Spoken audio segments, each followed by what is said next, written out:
चलो भाई, political science पढ़ना स्टार्ट करें। इन्होंने तुम्हारी क्लास चला दी हरियाणा वो चलानी थी नीचे। तुमने तो पढ़ रखी है वो, तुम और पक गए होगे 1 घंटे में ना। अरे वो 4 महीने का सिलेबस है, तुम अभी अगस्त तक तो मैंने पढ़ाया है। अब उसमें दोबारा वही सेम पढ़ के क्या करोगे तुम। चलो हम लोग पढ़ना शुरू करते हैं।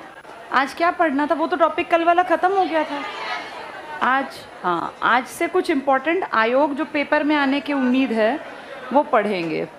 सबसे पहले बात करते हैं ईसी की। ईसी मतलब क्या है? Election commission. इलेक्शन कमीशन को ही आप कहते हैं चुनाव, या इसी का एक नाम है निर्वाचन आयोग। आप सब जानते हैं भारत के कॉन्स्टिट्यूशन के पहले पन्ने पर लिखी प्रीएम्बल में एक वर्ड लिखा है कि भारत कैसा देश है? इंडिया में लोकतंत्र है, या कह लो भारत लोकतांत्रिक देश है। इंडिया डेमोक्रेटिक कंट्री है। लोकतंत्र का मतलब सीधा कौन सा राइट है हमारे पास? आप थोड़ा अपनी बुद्धि का इस्तेमाल करके बताओ, वोटिंग राइट कैसा राइट है? कानूनी अधिकार है, मौलिक अधिकार है, ये संवैधानिक अधिकार है। क्या तुमने आज तक किसी आर्टिकल में पढ़ा है कि हम वोट डाल सकते हैं? वोटिंग राइट किसी आर्टिकल में दिया है या नहीं दिया? किस में दिया है? 326 में ये लिखा है कि हमें वोटिंग राइट है। 326 में लिखी है एक बात, लेकिन ये नहीं लिखा कि किसी इंडियन को वोट डालने का अधिकार है। ऐसा कहीं नहीं लिखा। लिखा है, अब चुपचाप शांति से भाषा सुनो, ये पेपर में आएंगी। पेपर में जब पूछा जाएगा तुम वहाँ चकराओगे, क्योंकि तुमने 1000 बार सुन लिया कि वोटिंग राइट, लेकिन ये राइट एज सच नहीं लिखा। आर्टिकल नंबर 324 से जो स्टार्ट होता है, जिसमें इलेक्शन कमीशन की बातचीत की गई, इसी में 326 में ये मेंशन किया गया कि इलेक्शन में हिस्सा ले सकते हैं वो सभी लोग जिनकी उम्र 18 साल या उससे अधिक है। लेकिन इस भाषा में नहीं लिखा कि आपका ये अधिकार है। तो ये वोटिंग राइट मौलिक अधिकार कहलाएगा क्या? नहीं। ये कैसा अधिकार है? इसके लिए एक वर्ड यूज़ किया जाता है, स्टैट्यूटरी राइट। इसी को कह देते हैं वैधानिक अधिकार। आपको विधान के थ्रू एक तरह से इनडायरेक्ट तरीके से, लिखित में ये कहीं नहीं लिखा किसी आर्टिकल में कि किस अनुच्छेद द्वारा भारत के 18 वर्ष से अधिक उम्र के लोगों को वोटिंग राइट मिला, ये कहीं नहीं है।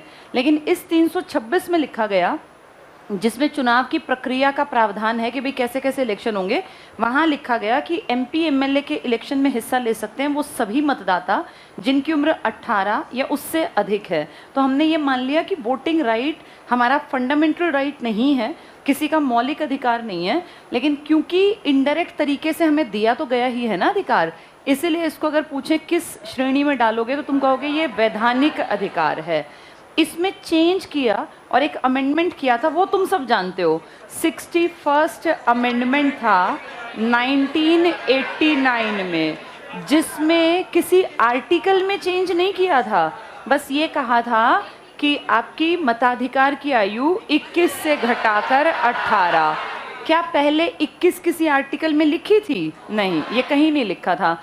इसका चेंज लिख दिया गया एक अमेंडमेंट के थ्रू 1989 में। बस इतनी 2-3 बातें हैं जो पेपर में तुम्हें दुखी करेंगी, बाकी तो कॉमन बातें हैं, मैं बताती चलती हूँ, फिर इसको किताब से पढ़ेंगे तो बेहद आसान है।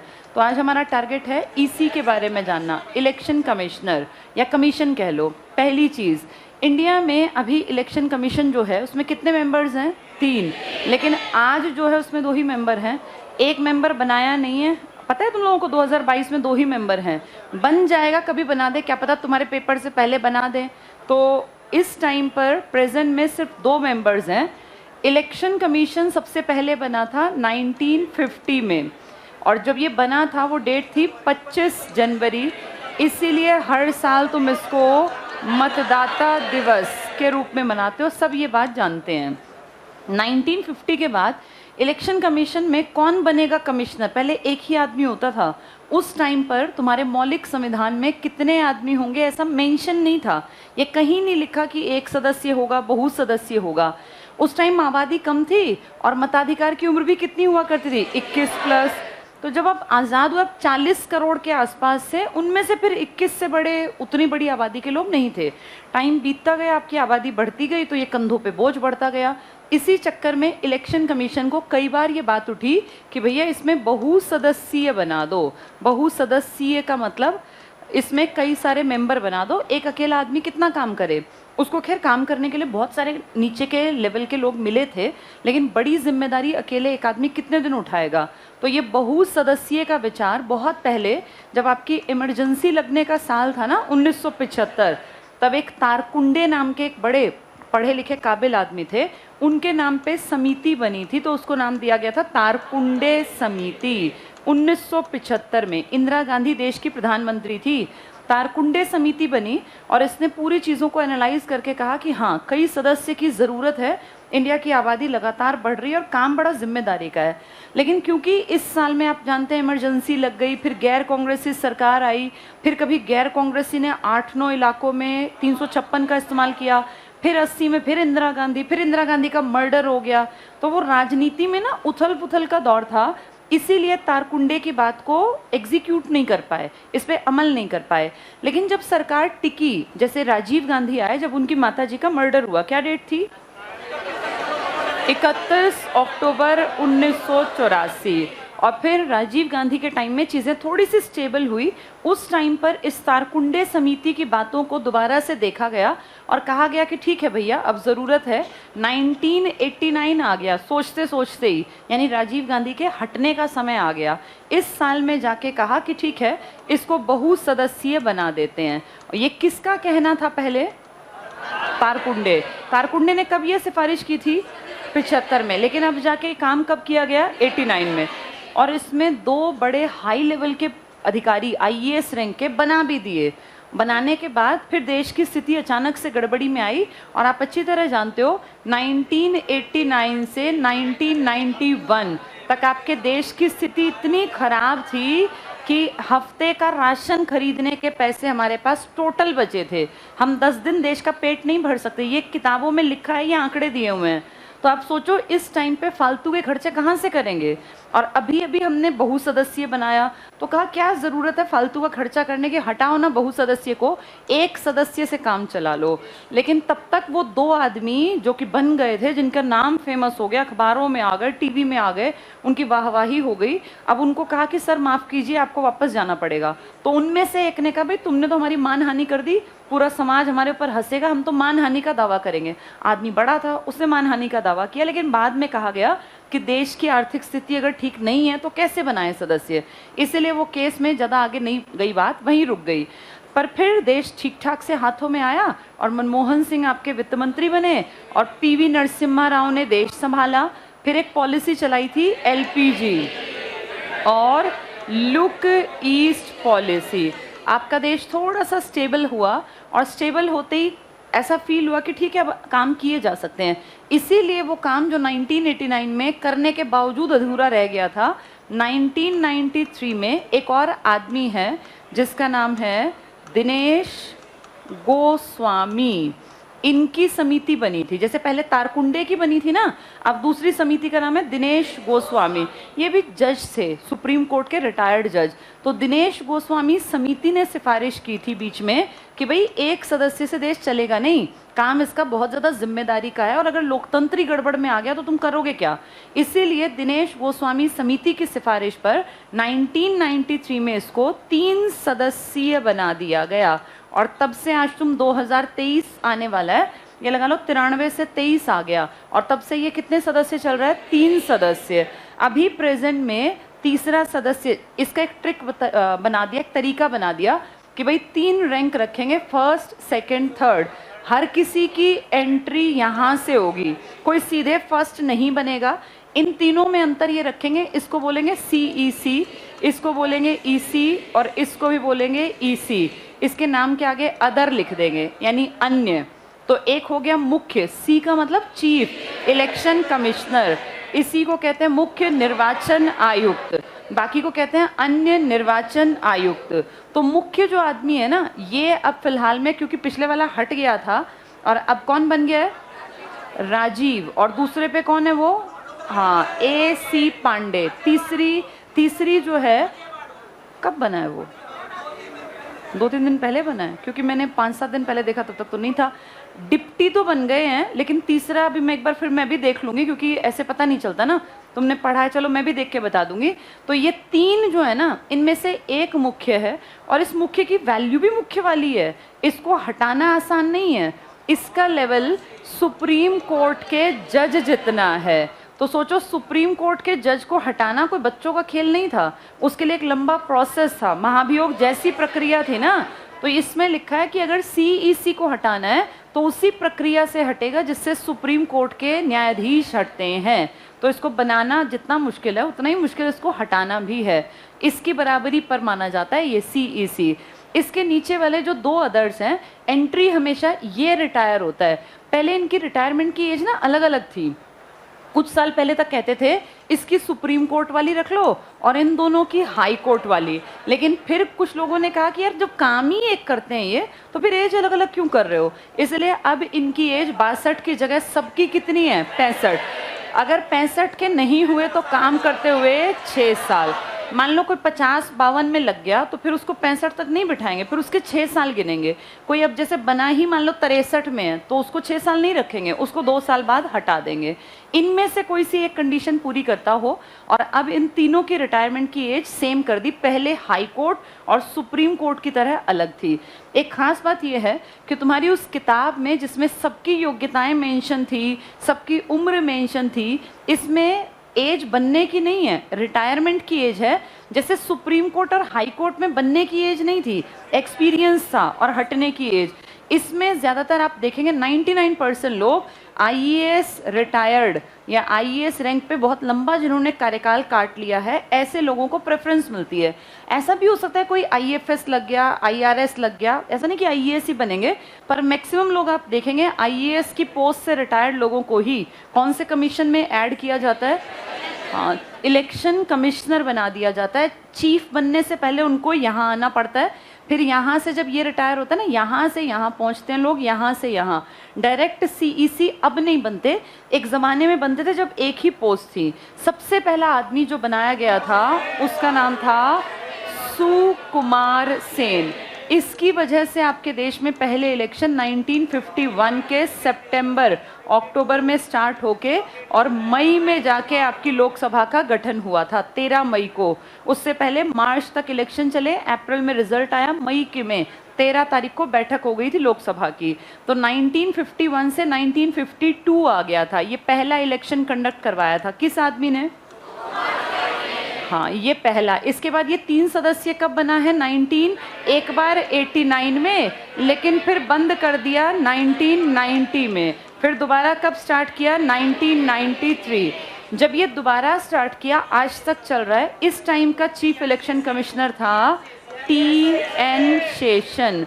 लेकिन इसके कहने पे इसके 2 वो नहीं बनाए थे सबऑर्डिनेट। ये किसके कहने पे अभी नाम बताया था आपको? दिनेश गोस्वामी, ये हैं जिनके कहने पर ये सब काम हुआ था। सबकी समझ में आ गया ये? एक खास बात ये है कि आपके कॉन्स्टिट्यूशन ने इनकी किसी योग्यता को किसी आर्टिकल में मेंशन नहीं किया। जैसे प्रेसिडेंट की योग्यता बताते हैं, हर किसी की योग्यता थी ना, इनकी कोई योग्यता नहीं पढ़ी आपने। इनकी रिटायरमेंट की एज है, इनका कार्यकाल या तो 6 साल का रखना है या फिर इनकी उम्र 65। क्या मेंशन नहीं है इनकी? ठीक है, बताओ उन तीनों की नियुक्ति कौन करता होगा? ये कॉमन सेंस है, सारी बड़ी नियुक्तियां कौन करेगा? क्या राष्ट्रपति किसी की सलाह भी लेता होगा? बिल्कुल। किसकी सलाह पर? मंत्री परिषद। क्योंकि आप जानते हैं सभी बड़ी नियुक्तियों में मंत्री परिषद की सलाह अनिवार्य होती है। यानी कहीं ना कहीं किसका फेवरेट होना चाहिए? ये PM से पंगेबाजी लेने वाला कभी कोई भी बड़ा अधिकारी क्या इलेक्शन कमीशन तक पहुंच पाएगा? नहीं। इसीलिए हर कोई अच्छे रिश्ते रखता है PM के साथ और सारी मिनिस्ट्री के साथ। इसकी सिफारिश के बिना ये कोई कदम नहीं उठाता। तो मंत्री परिषद की सिफारिश पर प्रेसिडेंट ऑफ इंडिया नियुक्ति करता है। किन लोगों की? इलेक्शन कमिश्नर्स की। आज तक जितने इलेक्शन कमिश्नर्स बने हैं सब आदमी थे, बस एक औरत कार्यवाहक के रूप में मैंने आपको नाम बताया है, VS रमा देवी। काफ़ी पढ़ी लिखी और काबिल औरत थी, याद है तुम्हें? ये ये कई बड़ी पोस्ट पे इसके नाम के आगे मैंने लिखवाया था, राज्यसभा में भी महासचिव रही थी। जो आईएएस रैंक के अधिकारी बन सकते हैं, भाई सचिव जिसके नाम में आ गया आईएएस होगा। और यही आपके देश की कुछ समय के लिए कार्यवाहक सीईसी यानी एक्टिंग चीफ इलेक्शन कमिश्नर, पर आज तक कोई औरत ऐसे कि भाई 6 साल या 65 की उम्र तक नहीं बन पाई। तो आपके देश में एक पोस्ट पे तो कभी कोई पहुंचा ही नहीं, चाहे वो कार्यवाहक ही हो। याद करो, सुप्रीम कोर्ट की सीजेआई कभी कोई औरत नहीं बनी, कार्यवाहक झूठ से भी नहीं बनी। इसी तरह इलेक्शन कमिश्नर के रूप में, मुखिया के रूप में कोई बैठी नहीं है। हाँ, काम संभालने के लिए कौन आई थी? तो ये माने कि चलो इस पोस्ट पे कुछ दिन के लिए सही कोई तो बैठा, लेकिन देश में सुप्रीम कोर्ट में आज तक कोई काम संभालने भी नहीं बैठा। इतना क्लियर हो गया सबको? ठीक है। इसके बाद जो किताब में नई नई चीज़ें आएंगी उनको पढ़ते रहेंगे। तो अब बेसिक चीज़ें समझ में आ गई। इनकी योग्यता का वर्णन किस आर्टिकल में है ही नहीं। इनका कार्यकाल कितना है? या तो काम करते हुए 6 साल या उम्र हो गई हो 65। पहले छोटे वालों की उम्र जो नीचे वाले 2-3 है हाई कोर्ट जितनी थी, लेकिन अब कितनी कर दी? 65। सुप्रीम कोर्ट के जज की काबिलियत मानी जाती है कि भाई जैसे उसकी इंपॉर्टेंस है, ऐसे किसकी इंपॉर्टेंस है? सीईसी को या बाकी को सीईसी को हटाने का ये तरीका और देख लेते हैं। अभी मैंने बताया जैसे सुप्रीम कोर्ट के जज हटते हैं, सुप्रीम कोर्ट के जज, क्या लिखा था इसके लिए? इसके लिए लिखा था उसी प्रक्रिया से जिससे राष्ट्रपति हटेगा। राष्ट्रपति के लिए क्या लिखा था? क्या ये वर्ड सुप्रीम कोर्ट के लिए इस्तेमाल किया? नहीं। क्या ये इलेक्शन कमिश्नर के लिए इस्तेमाल किया? नहीं। वो देखो कैसे बातों को घुमाते हैं। वो कहते हैं जिस प्रक्रिया से देश का राष्ट्रपति हटेगा लगभग उसी प्रक्रिया से सुप्रीम कोर्ट के जजेस हटेंगे। फिर लिखा इलेक्शन कमिश्नर, और वो भी सिर्फ एक, कौन से वाला? चीफ इलेक्शन कमिश्नर भी उसी प्रक्रिया से हटेगा जिससे सुप्रीम कोर्ट का जज हटेगा। तो दोनों को हटाने की प्रक्रिया एक है। जो ईसी है ना, ईसी इलेक्शन कमिश्नर, इनके लिए कोई महाभियोग नहीं लगता सेकंड थर्ड के लिए। इनके खिलाफ अगर सीईसी किसको कह दे? राष्ट्रपति। और मान लो वो कोई ब्लेम लगाए जिसके पक्ष में उसके पास साक्ष्य हैं, तो फिर इलेक्शन कमिश्नर हट जाएंगे। इलेक्शन कमिश्नर्स के लिए प्रोसेस टफ नहीं है। वैसे ये ऐसा करते नहीं क्योंकि पढ़े लिखे और काबिल लोग होते हैं, लेकिन फिर भी अगर कभी हटाना पड़े कोई, तो ईसी की पोस्ट से हटाना आसान है। किस पोस्ट से हटाना मुश्किल है? इसकी प्रक्रिया किस जैसी है? तो इसलिए दोनों की प्रक्रिया को टफ माना गया। क्लियर ये सारा? अब 2-4 जो नई बातें किताब में मिलेंगी उनको पढ़ लेंगे। इलेक्शन कमिश्नर पे आ जाओ। ये जो हमने टॉपिक ख़त्म किए थे ना, पेज 230 पर है। हमने जो पढ़े थे उसमें कल क्या पढ़ा था लास्ट? वो पैसों वाली बात पढ़ी थी। केंद्र राज्य संबंध कल खत्म हुआ था ना? हाँ ठीक है, पेज 209 पे आओ। अब ये पढ़ेंगे 2-3 दिन तक, क्योंकि ये सारे आयोग पेपर में आने के चांसेस होते हैं। पेज 209 पर देखो, हेडिंग है भारत के संवैधानिक और गैर संवैधानिक संगठन। संवैधानिक का क्या मतलब? जिसको किताब में कोई आर्टिकल मिला हो उसे क्या कह देते हैं? संवैधानिक। क्या यूपीएससी संवैधानिक है? क्योंकि उसके लिए आर्टिकल 312, 15 आगे तक गए हुए हैं ना, तो वो संवैधानिक है। और अगर किसी के लिए लिखा है गैर संवैधानिक, इसका मतलब उसका कोई आर्टिकल नहीं है। हो सकता है कोई कानून बनाया हो, कोई एक्ट बनाया हो, जैसे ट्रिब्यूनल्स बनते हैं तुम्हारे, एनजीटी एग्जाम्पल है या नदी वाला एग्जाम्पल है। क्या इसके लिए कोई आर्टिकल है क्या? नहीं। लेकिन नदी के लिए एक आर्टिकल में कह रखा है कि संसद काम कर सकती है। कौन सा आर्टिकल है वो? कल लिखवाया था 262। लिखवाया था कावेरी का कि नहीं लिखवाया? नहीं लिखवाया। कावेरी का जल्दी से लिख लो यहाँ। कावेरी का विवाद मैंने कल बताया भी नहीं? बताया था, लिखवाया नहीं। एक लाइन में लिखो जल्दी से। लिखो आर्टिकल 262 अनुच्छेद 262। ये वैसे मैंने तो अपने इसमें लिखा हुआ था कल वाले टॉपिक में, फिर वो टाइम खत्म हो गया होगा इसलिए नहीं लिखवाया। लिखो 262 अनुच्छेद 262, डिस्प्यूट्स रिलेटेड टू वाटर, जल विवाद। जल विवाद तो पेपर में आ जाए। जल विवाद भारत के किस इसमें है? अनुच्छेद में, संविधान के 262 में। ठीक है, बताओ क्या करते हैं नदी जल विवाद के लिए? प्राधिकरण बनाते हैं। बताया नहीं कल? उसके जो जज होते हैं उनकी बराबरी किससे की जाती है? Supreme court. और जो जल प्राधिकरण ने डिसीजन ले लिया वो क्या माना जाता है? सुप्रीम कोर्ट ने ले लिया। सबसे बड़ा नदी जल विवाद एक तो कावेरी जल विवाद और एक ये SYL, ये भी तो बड़ा मामला है, लिख लो यहाँ जल्दी से। नदी जल विवाद प्राधिकरण, रिवर वाटर डिस्प्यूट ट्रिब्यूनल, जैसे नेशनल ग्रीन ट्रिब्यूनल है ऐसे ही, रिवर वाटर डिस्प्यूट ट्रिब्यूनल, नदी जल विवाद प्राधिकरण। कौन बनाएगा बताओ प्राधिकरण? संसद। तो एनजीटी भी तो संसद ने बनाया था ना, एक्ट बना के, लिख लो संसद बनाएगी। नदी जल विवाद प्राधिकरण का गठन संसद करेगी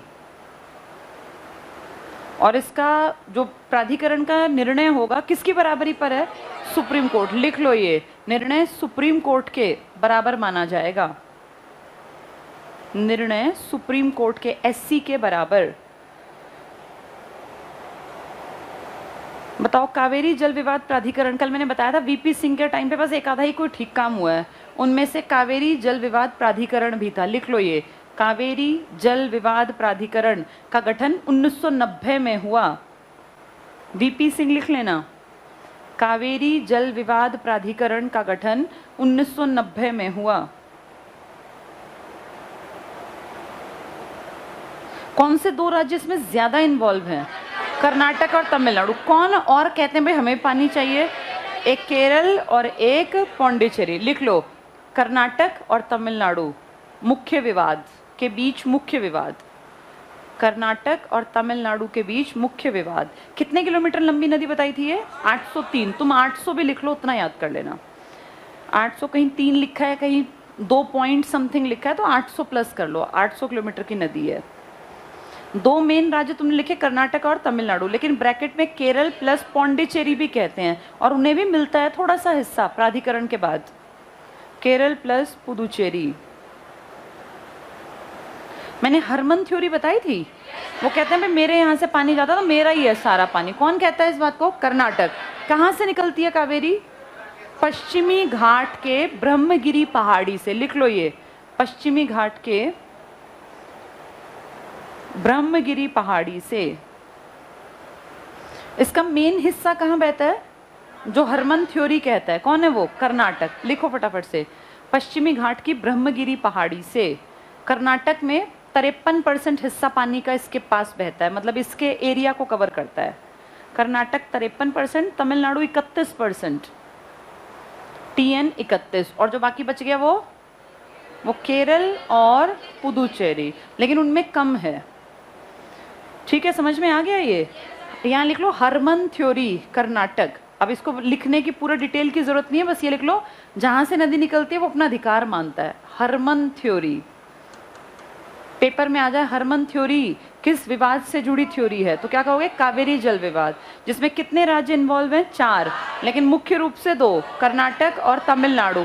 803 किलोमीटर लगभग इसकी लेंथ है, जिसमें से 53% हिस्सा कर्नाटक में, 31% हिस्सा तमिलनाडु में। किसके टाइम में ये प्राधिकरण बना? VP सिंह। क्या नाम रखा है इसका? कावेरी जल विवाद प्राधिकरण। कौन प्राधिकरण बना सकती है? संसद। ठीक है, चलो अब आगे पढ़ते हैं।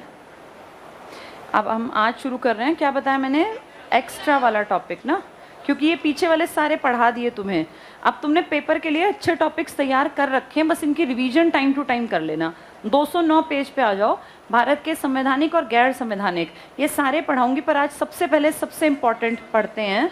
230 पर है निर्वाचन आयोग, 230 पर इलेक्शन कमीशन, इंग्लिश में, हिंदी में निर्वाचन आयोग। कब है निर्वाचन इसका मतदाताओं का दिवस? 25 जनवरी को। पहला पॉइंट देखो, भारत देश में निर्वाचन अप्रत्यक्ष रूप से लोकमत की अभिव्यक्ति है। ये किसका मत है जिसको हमने जिताया? वो क्या है? लोकमत, लोगों की पसंद है। पर प्रॉब्लम क्या है, ये लोगों की पसंद सच में पसंद है या इलेक्शन में हिस्सा ना लेने के कारण कोई भी बन जाता है? बड़ा कारण क्या है? मैंने एक गांधी जी के ऊपर एक क्लास ली थी गांधी की बर्थडे पर, तुम्हें मैंने उसमें कुछ आंकड़े बताए थे, अगर तुम्हें याद हो। उस टाइम पर जितने टोटल लोगों ने भारत पाकिस्तान के विभाजन के ऊपर वोटिंग में हिस्सा लिया बहुत कम थे। टोटल कांग्रेस में कितने आदमी थे? 400, और हिस्सा लेने पहुंचे 259। तुम अपने आप देखो, ये तो 50-55% लोग ही गए होंगे, 50-52%, आधे तो गए ही नहीं। फिर इनमें से बंट गए थे, जैसे 30 एक तरफ, 29 एक तरफ, और 100 कितने थे वो जो बच गए थे, जैसे 30 थे, इन्होंने कहा भैया हम लोग तो हिस्सा ही नहीं ले रहे वोट में। 29 ने कहा हम तो विरोध कर रहे हैं, नहीं बंटना चाहिए। इन दोनों को ऐड कर दो, इसमें से माइनस कर दो, जितने बच गए वो सब थे पक्ष में, पक्ष में थे वो। तो पक्ष में इसका मतलब ये 200, ये 59 नहीं था, थोड़ा बहुत चेंज था इसमें, कुछ नहीं 150 तो नहीं था, 50 से तो ऊपर गए थे, पर कम लोग गए थे, शायद 218 या 209 कुछ करके रहा होगा, क्योंकि यहाँ 100 प्लस था आंकड़ा, ये मुझे याद है। इसमें थोड़ा सा चेंज होगा, 200 प्लस में कुछ था, अब एग्जैक्टली नहीं याद, शायद 18 था या 9 था। तो ये देखो, सिर्फ इतने लोग कह रहे थे, इससे थोड़े से ज़्यादा, शायद 118 के आसपास, कि भारत और पाकिस्तान अलग कर दो। 400 में से बहुत कम लोगों के कहने के बाद भारत अलग हो गया। इससे ये पता चलता है कि उस टाइम भी लोग इलेक्शन में कम हिस्सा लेते, तब तो पढ़े लिखे और काबिल थे ना, तो सारे लीडर्स थे, आम आदमी नहीं था। आज भी यही है, आप देखा करो इलेक्शन में आता है 59% वोट पड़े, 63% वोट पड़े, कभी देखा 99% वोट पड़े। इसका मतलब इतनी बड़ी आबादी तो जाती ही नहीं वोट डालने। वोट डालने जाने वाले लोग आधे, या ये मान लो कि थोड़े से ज़्यादा आधे से, इतने जाते हैं। कई बार तो मैंने इसके आंकड़े 43% भी देखे हैं, कभी 47% भी देखे हैं। इनमें से भी सारे थोड़ी ना कहते हैं कि हम इस पार्टी को बनाना चाहते हैं, इनकी मेजॉरिटी कहती है, इनकी। अगर हम माने कहीं पे 200 लोग थे जो डाल सकते थे वोट, इनमें से वहाँ पर अगर 100 लोग गए, इन 100 में से 51 ने कह दिया कि जी हम तो इस पार्टी को जिताएंगे। इससे मत देखो, इसमें से देखना कितने परसेंट लोगों ने कहा, 25%, यानी सरकार कितने परसेंट की बन गई, 25%। तो ये ठीक है या गलत है? गलत है, लेकिन आपके देश में ऐसा ही होता आ रहा है शुरू से, क्योंकि ज़्यादातर लोग अपने वोटिंग राइट का इस्तेमाल नहीं करते। चलो पढ़ेंगे आगे। तो निर्वाचन लोकमत की अभिव्यक्ति है, ऐसा माना जाता है, पर लोग जाते ही नहीं मत डालने, इसलिए पता नहीं चलता। भारत में मत देने का अधिकार और निर्वाचित होने का अधिकार, यानी चुने जाने का अधिकार, एक वैधानिक या विधिक अधिकार है, न कि संवैधानिक या मूल अधिकार। क्या कॉन्स्टिट्यूशन ने किसी आर्टिकल के थ्रू तुम्हें ये राइट दे रखा है? कॉन्स्टिट्यूशन ने तुम्हें आर्टिकल 19 में राइट दे रखे हैं, 20 में, 21 में, 22 में, याद होंगे ना राइट्स अपने। लेकिन कहीं तुमने नहीं पढ़ा राइट टू वोट या वोटिंग राइट।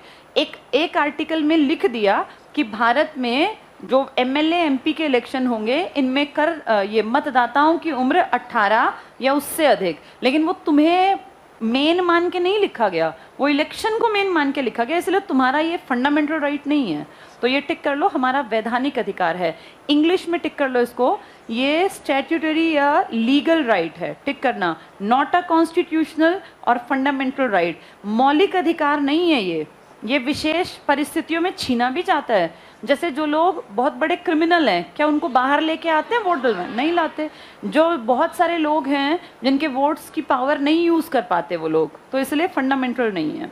नेक्स्ट पढ़ना, क्योंकि इसका उल्लेख संविधान में नहीं है, किसी आर्टिकल में इस तरह से नहीं है।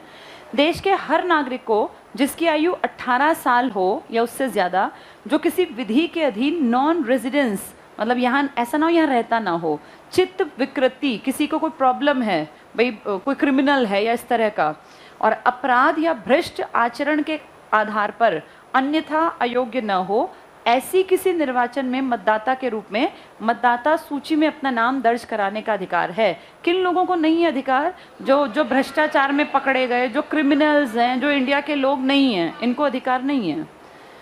तो बाकी लोग अपना नाम दर्ज करा सकते हैं। ये 326 में है। अब ये तुम्हें फोकस कर रहा है या इलेक्शन को फोकस कर रहा है? ये तो वैसे भी लिखा 324 के बाद है, जहां से इलेक्शन मेन मुद्दा, क्योंकि किस भाग में इलेक्शन है? भाग 15, उसकी हेडिंग ही निर्वाचन है, उसमें तुम सेकेंडरी हो, तुम्हारे लिए नहीं है ये निर्वाचन में तुम आए हुए हो। नेक्स्ट देखो, भारतीय संविधान के भाग 15, टिक कर लो, भाग 15 आर्टिकल 324 से 329 क में निर्वाचन से संबंधित प्रावधान है। तो निर्वाचन के छोटे से प्रावधान है, कहाँ से कहाँ? 24 से 29। क्या इसमें योग्यता लिखी है कहीं? नहीं लिखी। नेक्स्ट पढ़ना, 327 कहता है संसद और राज्य विधानमंडलों के निर्वाचन से संबंधित समस्त प्रावधानों को अधिनियमित करने की शक्ति संसद को, टिक कर लो। ये एमएलए एमपी से जुड़े इलेक्शंस की जितनी शर्तें हैं उन सब के ऊपर कानून कौन बना सकती है? संसद। क्या निर्वाचन आयोग कानून बना सकता है? नहीं। निर्वाचन आयोग सिर्फ क्या बना सकता है? जब इलेक्शन होगा तब के रूल्स बना सकता है। ये इलेक्शन आयोग, ये इलेक्शन कमीशन कह सकता है कि 18 से घटा के 16 करेंगे। ये कौन करेगी? संसद करेगी। नियम हमेशा, कानून हमेशा संसद, ये तो फॉलो करेगा। ये कोई ऐसी चीज नहीं है कि मैं बनाऊंगा कानून। तो वही कह रहे हैं, अधिनियमित करने की शक्ति संसद को दी गई है। जितने प्रावधान होंगे, चाहे उम्र बढ़ानी है घटानी है, एज बढ़ानी है घटानी है, सब संसद करेगी। नेक्स्ट पढ़ लो, आर्टिकल 328 क्या कहता है? राज्य विधानमंडलों को भी निर्वाचन के बारे में विधि बनाने की शक्ति है। 2 तरह के इलेक्शन कमीशन है ना, कौन कौन से? एक तो भारत का जिसमें इलेक्शन कमीशन जो तुम पढ़ रहे थे, और एक क्या है? State election commission. ये कौन से इलेक्शन कराता है? संसद के, विधानसभा, विधान परिषद, मेन तो यही है, और राष्ट्रपति और उपराष्ट्रपति, सारों के इलेक्शन यही तो कराता है। मैं इसको शॉर्ट में लिख देती हूँ, लोकसभा प्लस राज्यसभा। सारे इलेक्शन किसने करा दिए? विधानसभा मतलब किस लेवल के? स्टेट के ना। ये क्या करता है फिर? ये सबसे छोटा काम करता है, पंचायत के इलेक्शन। इसको स्टेट के इलेक्शन नहीं दिए क्योंकि ये बड़ी जिम्मेदारी है, और इसके ऊपर पता नहीं ध्यान भी रखते हैं कि नहीं किस तरह के अधिकारी, क्योंकि योग्यता तो कोई मेंशन नहीं है। इसलिए कहा सारी बड़ी जिम्मेदारी किसके हाथ में दे दो। लेकिन आप ये जानते हो, MP MLA के इलेक्शन में अगर चीटिंग होती है तो ये दूर खड़ा हो जाए, भाई मुझे नहीं पता तुम्हारी चीटिंग का, या ये कहता है मैं, यही कहेगा, नहीं हाई कोर्ट कहेगा। तुम्हें याद नहीं इलाहाबाद का, इंदिरा गांधी का मैटर? ये मैंने स्पेशल लाइन भी लिखवाई थी, MP MLA के इलेक्शन की गड़बड़ कौन देखता है? हाँ, इसको पेपर में तुम फिर भूलोगे, तुम टिक करोगे, ये देखेगा, ये काम करके दे देगा, भाई मैंने इलेक्शन करा दिए, अब तुमने चीटिंग मारी, तुमने जो किया मुझे नहीं पता। इन 2 के इलेक्शन में ये नहीं आएगा। इनमें कौन आएगा? Supreme court. 2 बड़े इलेक्शन हैं, प्रेसिडेंट और वाइस प्रेसिडेंट। इसका जिम्मा न्याय करने का नहीं है, ना ही इसमें कोई न्यायाधीश बैठा, तो ये कैसे डिसीजन लेगा कि कौन ठीक कौन गलत? ये तो अपना एक प्रोसेस पूरा करके EVM से आपका प्रोसेस करेगा, या फिर जैसे इनके इलेक्शन में तो EVM भी नहीं थी, मतपेटी थी ना, वो हाथ से अपने फोल्ड करके, इसमें ये सिर्फ काम करा देगा। काम करा के ही कहेगा पकड़ो जी अपना काम, चीटिंग हुई नहीं हुई मुझे नहीं पता। अगर इन इलेक्शंस में चीटिंग है तो कौन सा कोर्ट खड़ा है? और अगर ये 2 बड़े इलेक्शन में चीटिंग है तो सुप्रीम कोर्ट। तो इसीलिए इसका काम आगे नहीं है, इसने इलेक्शन कराया, बस इसको मदद कर देना इलेक्शन में, स्टेट अपने लेवल पे, सेंटर अपने लेवल पे, बाकी अपने काम तुम खुद देखो, ये नहीं करेगा न्याय का काम। नेक्स्ट देखो, तो 327 हो गया, 28 पढ़ रहे हैं। राज्य विधानमंडलों को भी निर्वाचन के बारे में विधि बनाने की शक्ति है।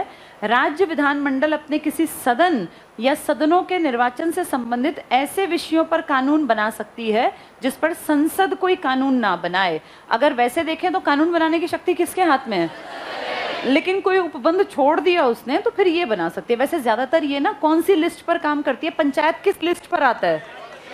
सेकंड, स्टेट का टॉपिक था ना पंचायत, बस उतना ही काम करती है ये। इसके बाद नीचे निर्वाचन संबंधी संसदीय प्रावधान है, इनमें कुछ बहुत तुम्हारे काम का नहीं, एक सेकंड टिक कर लो। परिसीमन आयोग अधिनियम, परिसीमन का मतलब जानते हो? डिलिमिटेशन। क्या होता है ये? आपके देश में अलग अलग क्या हैं? राज्य। हर राज्य किस में बटा हुआ है? जिलों में।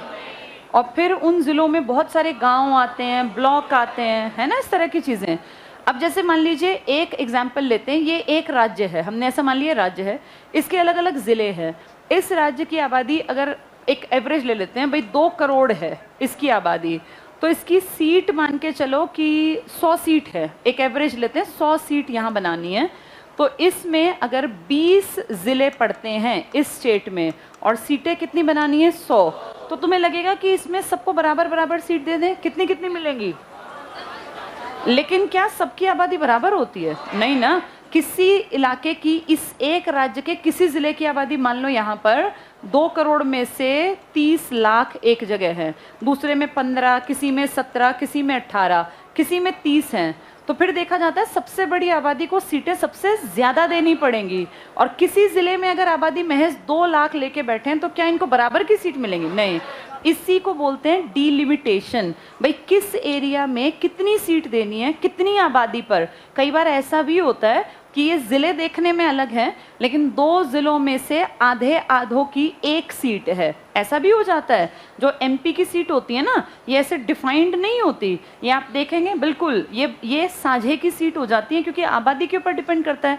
अब कैसे कितने गांव, कितने ज़िले, कितने नगर निगम किस सीट पे आएंगे, इसको देखने वाला भी तो कोई होना चाहिए। इसी के लिए 1951 में जब आपके देश में जनगणना हुई थी पहली बार, उस टाइम पर फिर इलेक्शन भी तो चल रहे थे, तो ये कहा कि भाई इलेक्शन में आबादी कितनी घटी कितनी बढ़ी, उसके हिसाब से कुछ पढ़े लिखे काबिल लोग, ज़्यादातर लोग जो कहाँ से निकले हों, इनको नॉलेज ज़्यादा होती है ना, तो ये मानते हैं कि ये अच्छा काम करेंगे।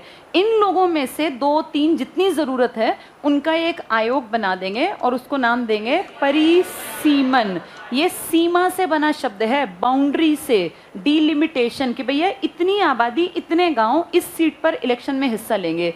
एक गांव से अगला गांव अगर मान लो 1 ही किलोमीटर दूर है, हो सकता है उसकी सीट कोई और पड़ती हो। देखा नहीं, हल्के में गांव अलग अलग होते हैं, बिल्कुल साथ के गांव एक किसी हल्के में एक किसी में। तो इसको बोलते हैं परिसीमन का काम करना। और इसके लिए क्या बनाया गया था? आयोग।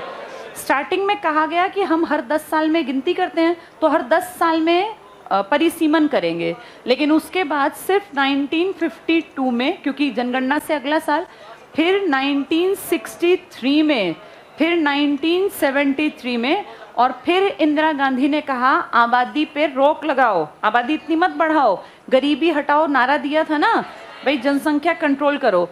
तो उस टाइम पर साउथ इंडिया की स्टेट्स ने कहा कि जी आपके कहने पे हमने अपनी आबादी पे कंट्रोल किया, पर ये यूपी, बिहार और पूरा उत्तर भारत, इन्होंने अपनी आबादी पे कंट्रोल नहीं किया, तो ये तो हमारे साथ चीटिंग है, परिसीमन हमारी सीट काटेगा और इनकी सीट बढ़ाएगा। तब इंदिरा गांधी ने कहा था आज ये घोषणा हो रही है, आज के बाद सीट नहीं बढ़ेंगी जब तक कि सरकार डिसाइड ना करे, संसद डिसाइड ना करे। इसीलिए 1973, यानी कौन सी जनगणना थी ये?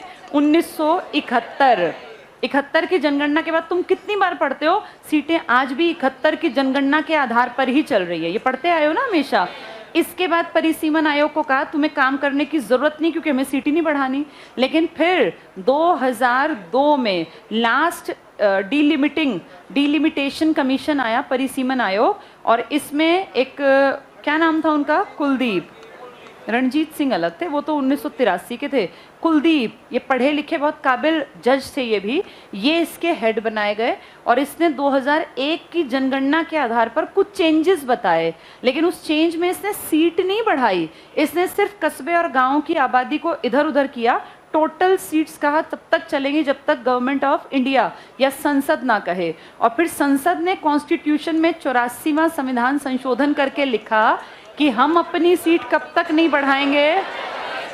और 26 के बाद आप जानते हैं अगली जनगणना 2031 में होगी। तो ये दिखती बात है कि अब सीटें किसके आधार पर बढ़ेंगी? 2031। और उसी चक्कर में मोदी जी ने पेंडेमिक में भी वो सेंट्रल विस्टा का काम रुकने नहीं दिया था।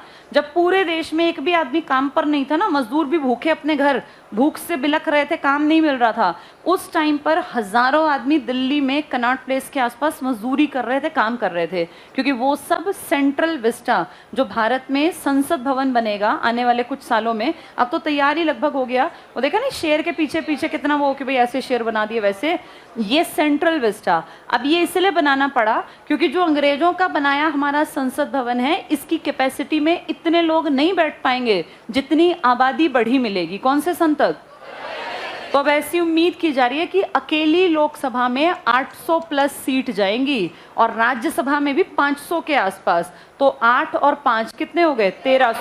1300 लोगों को इकट्ठे बैठाना, डिस्कशन करना, तो हॉल बड़े चाहिए, इसीलिए सेंट्रल विस्टा का निर्माण किया जा रहा है। वैसे हम इकलौते हैं जिन्होंने 100 साल भी नहीं पकड़े और दूसरा संसद भवन बना दिया। नहीं तो आप पढ़ना, वर्ल्ड में जितनी बड़ी कंट्रीज है ना, 200-300 साल से उसी बिल्डिंग में चल रही हैं। उन्होंने बिल्डिंग नहीं बदली, हमने बदली, फिर हमारी आबादी बढ़ी भी तो ज़्यादा ना इस चक्कर में। तो आज तक कितने परिसीमन आयोग बनाए? हाँ देखो, इसको याद ऐसे रखना, पहला और आखिरी 2 पे हैं और बीच वाले 3 पे हैं। जैसे कोई 62 बोल रहा था तो ऊपर नीचे वाले 2 पे खत्म है और बीच वाले 3 पर। चलो अगला पढ़ो पॉइंट। तो परिसीमन आयोग अधिनियम कब आया था? पहले वाला 1952 में। यहाँ चारों का नाम लिख लो, 52/1963, दूसरा जो डिलिमिटेशन कमीशन आया, तीसरा 1973 में, और उसके बाद 2002 में। ये जस्टिस थे कुलदीप, जस्टिस कुलदीप सिंह चौथे परिसीमन आयोग के अध्यक्ष थे। अब फिर बनने स्टार्ट हो जाएंगे 4-5 साल बाद। ठीक है, तो हर जनगणना के बाद पहले क्या डिसाइड किया था, क्या बनाएंगे? परिसीमन। फिर बन नहीं पाए पर, क्योंकि कौन सी पॉलिसी आ गई थी जिसमें जनसंख्या को बढ़ाने पे रोक लगानी थी। तो किसके बाद की आबादी के बाद कोशिश की ना बढ़ाएं? 71, 73 के बाद कोई कमीशन नहीं बनाया था। चलो इन सबको, बाकी इतने इंपॉर्टेंट नहीं है, इनको छोड़ सकते हो, बस पढ़ लेंगे। लेकिन राष्ट्रपति उपराष्ट्रपति निर्वाचन का अधिनियम कब बना था? 52। तुम सब जानते हो राष्ट्रपति का पहला इलेक्शन कब हुआ था? राष्ट्रपति का पहला इलेक्शन 1952। फिर तुम्हारा देश 5 साल कैसे चला? 47 से 52 तक। 47 से 52 कैसे चला? 47 से 50 तुम्हारे देश में गवर्नर जनरल बने थे। याद है अपने का नाम पहले का? बताना। माउंट बेटन और इंडियन सी राजगोपालाचारी। फिर जब तुम्हारी किताब लागू हुई ना, वो उससे 2 दिन पहले 24 जनवरी 1950 संविधान सभा की क्या थी? अंतिम बैठक। उस दिन संविधान सभा संसद बन गई और इन्होंने कहा था अब से हमारे डॉक्टर राजेंद्र प्रसाद भारत के राष्ट्रपति हैं। ये गवर्नर जनरल की पोस्ट खत्म की गई और फिर नया राष्ट्रपति की पोस्ट राष्ट्रपति के नाम से बनाई गई।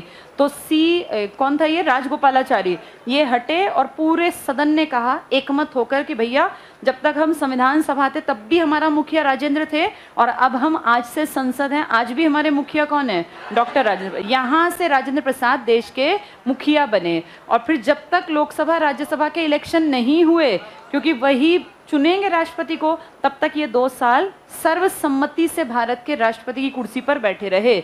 फिर 52 में जाके आपके इलेक्शन सुकुमार सेन ने पूरे कराए, तब जाके इलेक्शन में कैंडिडेट के रूप में खड़े हुए थे डॉक्टर राजेंद्र प्रसाद। और केटी शाह उनकी कंपटीशन में थे, वो हारे, ये जीत गए क्योंकि इनका एक्सपीरियंस 4 साल पुराना, 46 से काम कर रहे थे। फिर NN दास 1957 में बने, वो हारे और ये जीते। लगातार 2 कार्यकाल देखने वाले ये भारत के अब तक के इकलौते राष्ट्रपति हैं और इन्होंने 12 साल तक भारत के राष्ट्रपति की कुर्सी पर राज किया। 47 से 50 तक तुम्हारे देश में राष्ट्रपति नहीं था। क्या पोस्ट हुआ करती थी? तुम्हारे देश में पहले भी गवर्नर जनरल थे, जब तक तुम्हारी 57 की क्रांति नहीं हुई थी। इस क्रांति ने गवर्नर जनरल ऑफ इंडिया को खत्म करके वायसराय की उपाधि दी थी। और याद होगा लॉर्ड कैनिंग अंतिम भारत का गवर्नर जनरल और पहला वायसराय था। फिर तुम्हारा आज़ादी के बाद गवर्नर जनरल बना लॉर्ड माउंटबेटन। फिर तुमने 48 में जब वो मार्च में चला गया ना, तब फिर तुमने अपने बनाए थे सी राजगोपालाचारी। चलो जल्दी से पढ़ेंगे। तो राष्ट्रपति के लिए बना 52 में। इसके बाद उतने इंपॉर्टेंट नहीं हैं, इनको छोड़ सकते हो बाकियों को। अब आ जाओ नीचे, जहाँ ये टॉपिक, ये पॉइंट्स छोटे छोटे वाले खत्म होते हैं। संविधान के आर्टिकल 324, चेक करो 324 कौन सा भाग है ये? 15। याद रखना 24 से 29 तक 15 है ये। में एक स्वतंत्र और निष्पक्ष, निष्पक्ष क्यों कहते हैं? क्योंकि ये किसी पार्टी से जुड़ा नहीं होता। बाकी असलियत ये है कि सब पार्टी वाले होते हैं। और तो और जो आज यूपीएससी के हेड है ना, तो मैंने कल उनके बारे में बताया था तुम्हें, क्या नाम था? मनोज सोनी। क्या बताया था मैंने? उनके पिताजी 5वीं में थे तब गुजर गए थे, अगरबत्ती बेचते थे। हाँ तुम खुद सोचो, ठीक है भाई, बहुत लोग हैं जिन्होंने बहुत करिश्मे किए हैं, बहुत पढ़े लिखे, और देश में सबसे यंगेस्ट नहीं वीसी बने थे 40 साल में। क्या बन गए थे? Vice chancellor. इसके लिए जब ये बने थे ना, अभी तो बने हैं ये इसी साल में अप्रैल में, तब राहुल गांधी ने एक ट्वीट किया था और उसने लिखा था कि ये यूपीएससी जो है ना, जिसमें हमेशा भाई बड़ा प्राउड की बात होती थी अध्यक्ष बनना, अब इसमें बहुत सारे लोगों की एंट्री करा रहे हैं जो आरएसएस से थे। यानी ये बीजेपी पर ब्लेम था कि जिनको बनाया जा रहा है मनोज सोनी को, उनका यूपीएससी से कोई वास्ता ही नहीं है। और उनके नाम के आगे अगर आप देखोगे ना तो लिखा हुआ है वो एकेडमिक्स से जुड़े हुए हैं। जैसे ज़्यादातर जितने बनते हैं वो देखा आपने आईएएस ही होते हैं, भाई इंटरव्यू लेना है, मार्क्स देने हैं, पर्सनालिटी चेक करनी है। ये तो टीचिंग से जुड़े व्यवसाय में थे, तो ये एक क्वेश्चन मार्क था कि यूपीएससी में ऐसे कैसे बना दिया। खैर बना दिया तो बना दिया, वो बातें दब गई थी। चलो आगे पढ़ेंगे। तो इसमें क्या कहते हैं, निष्पक्ष हो, स्वतंत्र हो निर्वाचन आयोग के गठन का प्रावधान।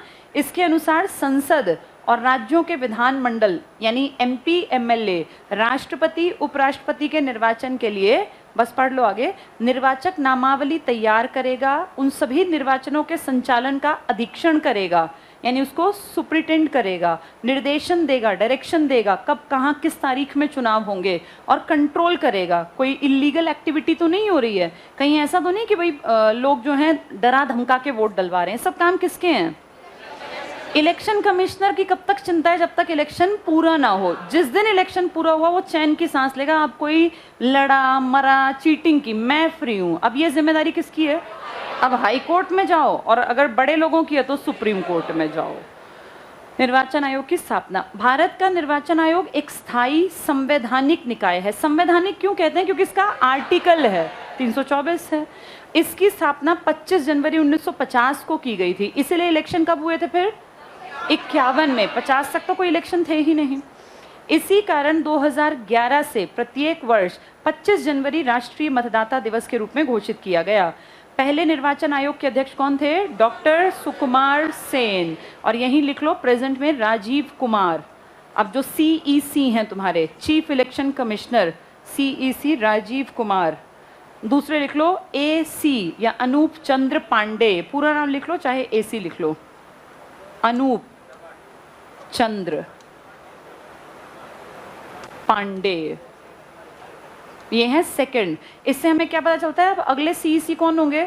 अनूप चंद्र पांडे। और तीसरा मुझे तो नहीं मिला, मैंने कई दिन पहले 7-8 दिन पहले मैंने देखा था, चेक किया था, तब तक कोई लाइन में नहीं था कि भाई ये बनेगा, पर वो कह रहा है बन गए हैं। कोई नहीं, मैं कल देख के। क्या बता रहे हो? अजय भाड़ू, अच्छा भाड़ू, अजीब सा नाम है सरनेम। चलो निर्वाचन तीसरा अभी छोड़ देते हैं, मैं एक बार फिर मैं भी देख लूंगी, क्योंकि उसने देखा है तो उसने सही बताया होगा, पर फिर भी मैं एक बार कंफर्म कर लूंगी। चलो यहाँ आगे देखो क्या बताते हैं। पहला कौन था? पहला क्या टिक किया हमने? सुकुमार सेन। नेक्स्ट पढ़ना, आर्टिकल 324 का सेकंड पार्ट के अनुसार निर्वाचन आयोग में एक मुख्य निर्वाचक आयुक्त और अन्य निर्वाचक आयुक्त होंगे। क्या अन्य ओरिजिनल में थे? नहीं। अन्य कौन सी समिति थी ये? दिनेश गोस्वामी समिति। पहले किसने कहा था ऐसा कर लो? तारकुंडे ने। तारकुंडे किसके समय में आई थी? लेकिन फिर देश में आपातकाल लग गया और काम नहीं किया था। ये टिक कर लो। मुख्य निर्वाचन आयुक्त अन्य, जिनकी नियुक्ति संसद द्वारा बनाई गई विधियों के अधीन राष्ट्रपति करेंगे। मर्जी से करेंगे या मंत्रिपरिषद से राय लेकर? हाँ, जो ये वर्ड है ना संसद, इसका मतलब ये राय लेगा। अन्य निर्वाचन आयुक्त, यहाँ इंपॉर्टेंट लिखो, इसको अंडरलाइन करो। अन्य निर्वाचन आयुक्तों की संख्या राष्ट्रपति द्वारा, डबल टिक करो। अब इसको हाई कोर्ट से जोड़ना जरा। हाई कोर्ट के जजेस की संख्या संसद ने तय की थी या राष्ट्रपति ने? आ गया याद ये? तो हाई कोर्ट के जितने अन्य थे उसी तरह से सीईसी के नीचे वालों की संख्या भी कौन करेगा? राष्ट्रपति। यहाँ लिख लो ये बात, लिखो एचसी, जजों की संख्या भी पीओआई डिसाइड करता है। फिर ये दिमाग में रह जाएगा। हाई कोर्ट के अन्य जज या जजों की संख्या भी POI, president of India, decide करता है। हाई कोर्ट के अन्य जजेस की संख्या भी पीओआई। तुम्हें हाई कोर्ट का टॉपिक याद होगा, भी पढ़ाया था, 1+33। ये कौन डिसाइड करता है? संसद, क्योंकि एक जगह है। इनकी नियुक्ति भी राष्ट्रपति करेगा, लेकिन 1+ हर हाई कोर्ट में अलग अलग। सबसे कम कहाँ थे? 3, और सबसे ज्यादा इलाहाबाद 160। तो क्या राष्ट्रपति, ये इतनी संसद इतनी फालतू है, सबके काम करेगी, राष्ट्रपति करेगा? राष्ट्रपति। हाई कोर्ट की संख्या राष्ट्रपति की मर्जी। सेम ऐसे ही सीईसी, ये तो संविधान में था, लेकिन अदर्स की संख्या डिसाइड करने की पावर राष्ट्रपति। नियुक्ति राष्ट्रपति करेगा, पर किसकी सलाह लेगा? पूरी संसद की। संसद मतलब केंद्र में आता है। ठीक है, ये इंपॉर्टेंट बात थी। जल्दी से अगले पेज पर आ जाओ। 3-4 पॉइंट और हैं, इनको और पढ़ लेते हैं, फिर बाकी कल पढ़ेंगे। पहला पॉइंट देखो, पहला तो कुछ नहीं है, सिर्फ पढ़ लो। राष्ट्रपति निर्वाचन आयोग से परामर्श करके आयोग की सहायता के लिए ऐसे प्रादेशिक आयुक्तों की नियुक्ति कर सकता है जैसा कि आवश्यक समझे। इसलिए डिप्टी इलेक्शन कमिश्नर्स भी होते हैं, मैंने बताया नहीं तुम्हें वो, क्योंकि वो बहुत सारे होते हैं। तुम्हारे लिए मेन 3 हैं, एक सीईसी, एक अदर और एक तीन, तीसरा ही दूसरा बनेगा, दूसरा ही पहला बनेगा, पहला रिटायर होगा। स्टेट वाइज अलग अलग बना सकते हैं ये। आर्टिकल 335 के अनुसार संसद के प्रत्येक सदन या किसी राज्य विधानमंडल के सदन या प्रत्येक सदन के निर्वाचन के लिए प्रत्येक प्रादेशिक निर्वाचन क्षेत्र का एक साधारण निर्वाचक नामावली, ये कोई एग्जाम की बात नहीं है। अगला पॉइंट पढ़ लो, ये इंपॉर्टेंट है। आर्टिकल 326, बताओ इसमें किसकी तरफ इशारा है? मतदाता। लेकिन हम मेन है या इलेक्शन मेन है? इलेक्शन। इसलिए हम कहते हैं ये हमारा फंडामेंटल राइट नहीं है, ये हमारा वैधानिक अधिकार है। पढ़ो, 326 के अनुसार लोकसभा और प्रत्येक राज्य की विधानसभा यानी एमपी एमएलए के लिए निर्वाचन वयस्क मताधिकार के आधार पर होगा। अब इस वयस्क मताधिकार में इलेक्शन मेन है, आदमी सेकंड नंबर पर है। प्रत्येक व्यक्ति जो भारत का नागरिक है, 18 वर्ष की आयु प्राप्त कर चुका है, ऐसे निर्वाचन के लिए मतदाता के रूप में पंजीकृत होने का हकदार है। अब ये आदमी मेन लिखा है इसमें या इलेक्शन का प्रोसेस? इसीलिए कहते हैं कि ये हमारा फंडामेंटल राइट नहीं है। अगला पॉइंट यहाँ लिख लो, लीगल राइट। आप इसमें सेकेंडरी हो, आप प्राइमरी नहीं हो। प्राइमरी इसमें इलेक्शन का पार्ट है। अगला पॉइंट टिक करना, प्रधानमंत्री राजीव गांधी के कार्यकाल में 61वां संविधान संशोधन अधिनियम 1989 द्वारा मताधिकार की आयु घटाकर कितनी कर दी गई? 18। ये किसी आर्टिकल में घटाई गई थी जो पहले से तुम्हें मिला हुआ था कि आर्टिकल था ही नहीं? आर्टिकल नहीं था, ये 326 में चेंज किया गया, क्योंकि 26 ही पहले कहता था कि इलेक्शन में हिस्सा वो ले सकते हैं जिनकी उम्र 18। तुमने देखो अर्थात में पढ़ा है, अर्थात का मतलब तुमने ऐसा माना है, ये अज्यूम किया है, ये लिखित में नहीं है। लिखित में बात क्या थी? निर्वाचन वयस्क मताधिकार क्या, ये मूल बात। इसका मतलब तुमने अपने आप लगाया या किसी सुप्रीम कोर्ट ने एक्सप्लेन किया, वहां अमेंडमेंट किया गया। ये तुम्हारे लीगल राइट में चेंज आया है और तुम्हें ये लीगल राइट सेकेंडरी मिला है। प्राइमरी किसकी बात कर रहे हैं? ये इलेक्शन कमिश्नर की। ठीक है, हाँ जी। 335 ये इसलिए इंपॉर्टेंट नहीं है, ये थोड़ा सा ना घुमा रखा है, ये बात कुछ और थी। ये 29 पे खत्म हो गया, इसके बारे में थी नहीं, तभी मैंने कहा इसको छोड़ दो। इसमें तुम रुक जाओ, एक चीज और कर लो आज की, टेबल में टिक कर लो 2-3 चीजें। 2-3 मिनट का काम है, थोड़ा निपट जाएगा। पेज 232 पे आओ, एक टेबल दिया है। पहला टिक करो सुकुमार सेन, सबसे पहला था ना सुकुमार सेन। 1950 से कब तक था ये? 58 तक। डेट छोड़ देना, डेट में थोड़ी गड़बड़ है। और इसके बाद केवी सुंदरम देखो, उनका टाइम पीरियड देखना 58 से लेके 67, दोनों को ऑब्जर्व करो। 50 से 58 भी 8 साल हो गए लगभग, और वो भी लगभग 8 साल। ये दोनों का लंबा कार्यकाल है, लिख लो यहाँ लंबा कार्यकाल। और दोनों अलग अलग आ गए तो किसको टिक करोगे? सुंदरम को। सुंदरम का कार्यकाल सबसे लंबा कार्यकाल कहलाता है, लंबा कार्यकाल। इसके बाद चौथे नंबर पे देखो डॉक्टर नगेंद्र सिंह है, तुमने बहुत पढ़ा ये नाम।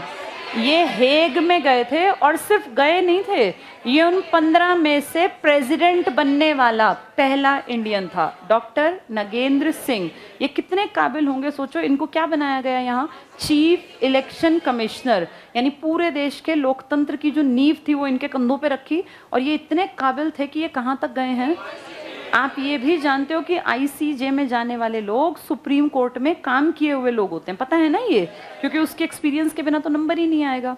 तो ये डॉक्टर नगेंद्र सिंह, यहाँ आईसीजे कहाँ है हेडक्वार्टर? हेग। हेग किसका शहर है? नीदरलैंड, जिसके निवासी डच कहलाते हैं और जो पहले हॉलैंड कहलाता था। ठीक है, ये उनमें क्या बना था नगेंद्र सिंह? उनके हेड बने थे ये 85 से 88 के बीच में। 89 में तो फिर वापसी हो गई थी। नगेंद्र सिंह जो है ना, ये कोई नॉर्मल आदमी नहीं थे, राजा महाराजाओं के परिवार के थे। इनके बाप दादा परदादा अंग्रेजों के ज़माने के राजा महाराजा थे। डूंगरपुर का नाम सुना है? नहीं सुना? कई बार, हाँ, राजस्थान, डूंगरपुर फेमस जगह है ये, राजस्थान। यहाँ के रजवाड़ों के मतलब इनके बाप दादा परदादा बहुत बड़े राजा थे। तो ये पैसे की कोई कमी होगी नहीं, पढ़ने लिखने का माहौल अच्छा मिला होगा, इसलिए विदेश से लेकर डिग्री आए थे। यहाँ लिख लो डूंगरपुर राजस्थान, यहाँ के थे ये।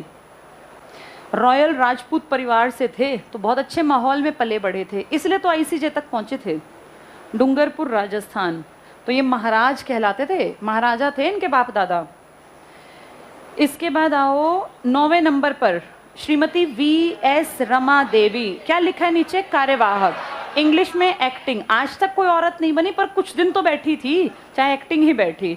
देश की पहली महिला मुख्य निर्वाचन आयुक्त। टाइम पीरियड देखो तुम, 26/11 से 11/12, कुछ दिनों का ही तो है।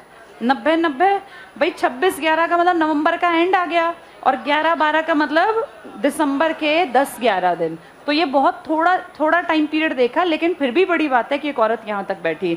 ये और क्या बनी थी?